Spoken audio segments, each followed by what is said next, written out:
Halo semua, 07 dari Fakultas Hukum Universitas Trisakti.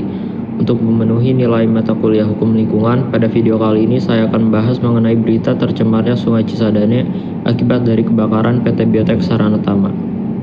PT Biotek Sarana Tama merupakan perusahaan yang bergerak di bidang penyimpanan dan distribusi bahan kimia dan pestisida yang mulai beroperasi sejak tahun 2004, berlokasikan di kawasan pergudangan Taman Tekno BSD Serpong, Kota Tangerang Selatan. Kejadian bermula saat terjadi kebakaran di gedung penyimpanan pabrik pada tanggal 9 Februari 2026 yang mengakibatkan api menyebar ke seluruh bangunan.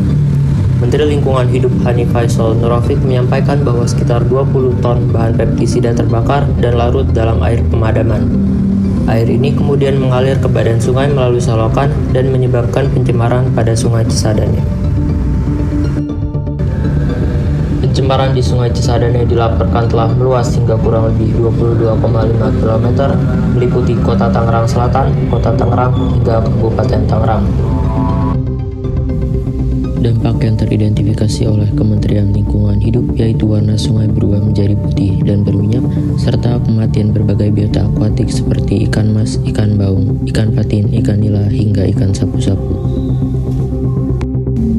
Akibat dari itu, pemerintah Kota Tangerang Selatan menyatakan sebagai langkah pencegahan dan perlindungan kesehatan masyarakat, warga dihimbau agar tidak menggunakan air Sungai Cisadane, dalam hal ini untuk keperluan mandi, mencuci, memasak, maupun air minum, sampai terdapat informasi lebih lanjut yang menyatakan kondisi air telah aman.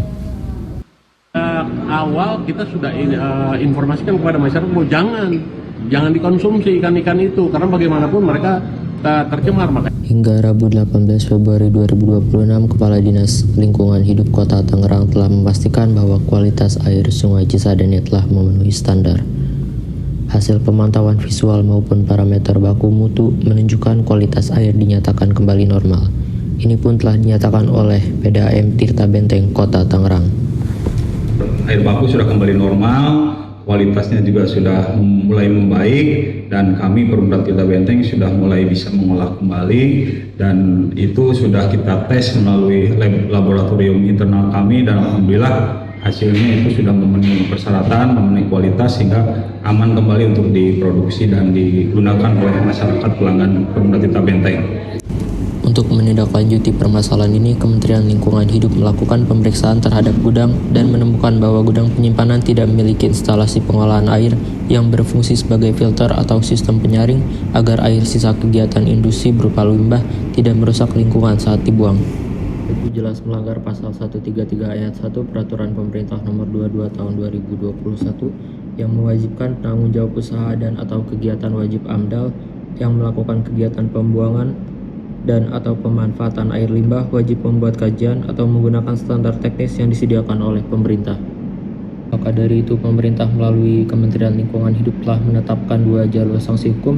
Yang pertama, sanksi pidana atas kelalaian tidak adanya IPAL terjerat pasal 99 Undang-Undang Nomor 32 Tahun 2009, serta sanksi perdata yang terjerat pasal 87 dan 88 Undang-Undang Nomor 32 Tahun 2009. Melakukan kajian mendalam terkait dengan kompleks ini.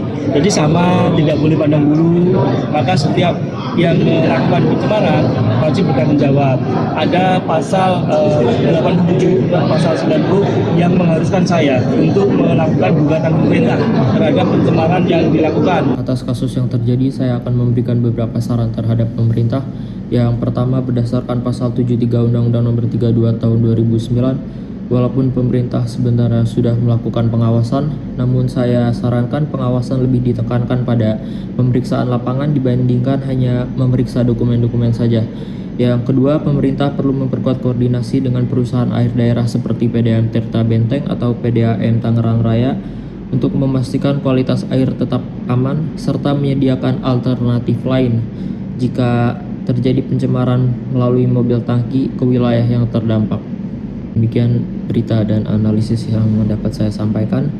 Semoga peristiwa ini menjadi pembelajaran penting bagi perusahaan, pemerintah maupun masyarakat agar lebih memperhatikan aspek keselamatan dan tanggung jawab lingkungan serta kepatuhan terhadap hukum yang ada.